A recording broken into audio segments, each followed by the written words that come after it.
Pharmacist, Dr. Austin Brown. Good morning. Good morning, gentlemen. How are you? Good. Happy Thanksgiving. Happy Thanksgiving to you and yours as well. How is cold and flu season going for you? Holy smokes! Busy? Looking forward to a Thursday off. Yeah, I think eat some food and watch the Lions go beat the Packers. I think everyone's looking forward to that this time of year. I agree. Well, you've got 3 games. We've got the Lions have to beat the Packers. Yep. The Wolverines have to beat the Ohio Buckeyes. State. Yeah. And the Titans have to beat the Who's Lumen playing? Menominee. Oh, Yeah. we've lost to them before. Yeah. That was my senior year. I think 07? We might have lost 8? 08. Oh wait, yeah, wow. I was the Titan. I was the mascot on Ford Field that day. You're not supposed to tell anyone. I don't think you're supposed to reveal that. Yeah, well, that's Sorry. okay. I mean, I was asked. I didn't do it because he showed up. So. Oh. That's funny. So with the little one in the house, what's Thanksgiving going to be like? Oh boy. Well, we're gonna go visit both sets of grandparents. Yes.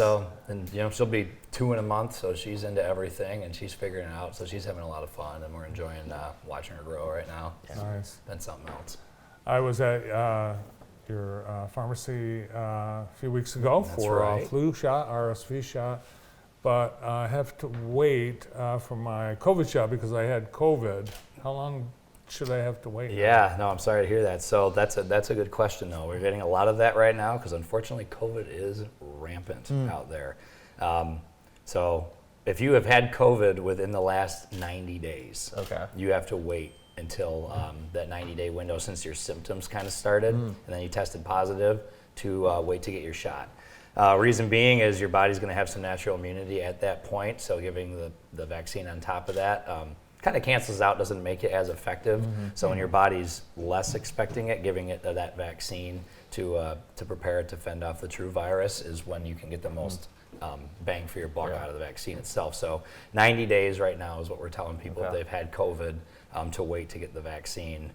If you haven't had COVID and you haven't had the vaccine, come on in and see us. We're booking clinics on Mondays and Tuesdays. I think right now we've got, not this week for the holiday, but Monday the 27th and Tuesday the 28th. Great. We're booking appointments.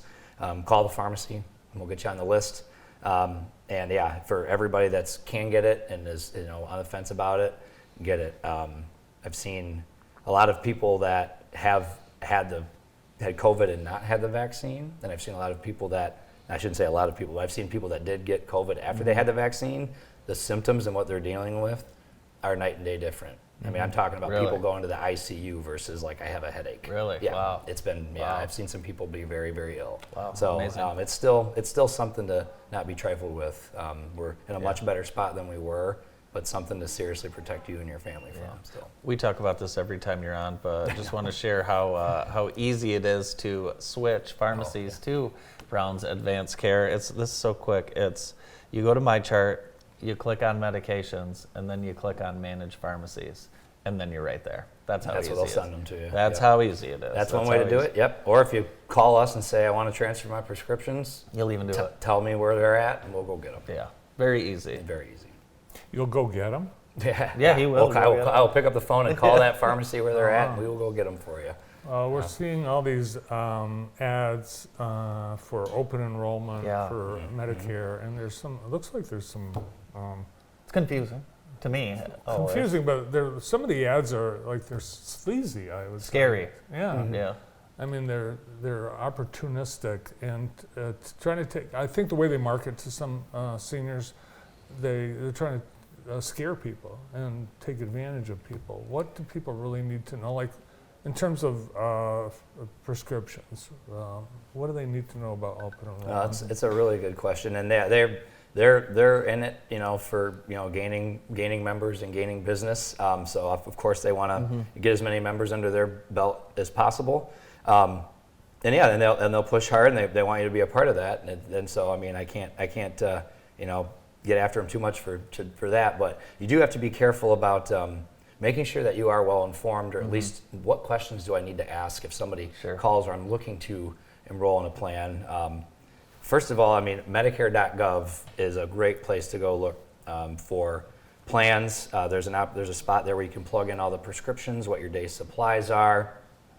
The more information that you can give the system, the better type of decision you're going to be able to make Yeah. in terms of what you could expect to pay and things like that. If you are speaking with somebody on the phone, there's phone numbers and you can call up and enroll those plans. It's very important to get an understanding of what prescriptions you're on and where they might fall on different formularies. The plans have different, I'll call them a product.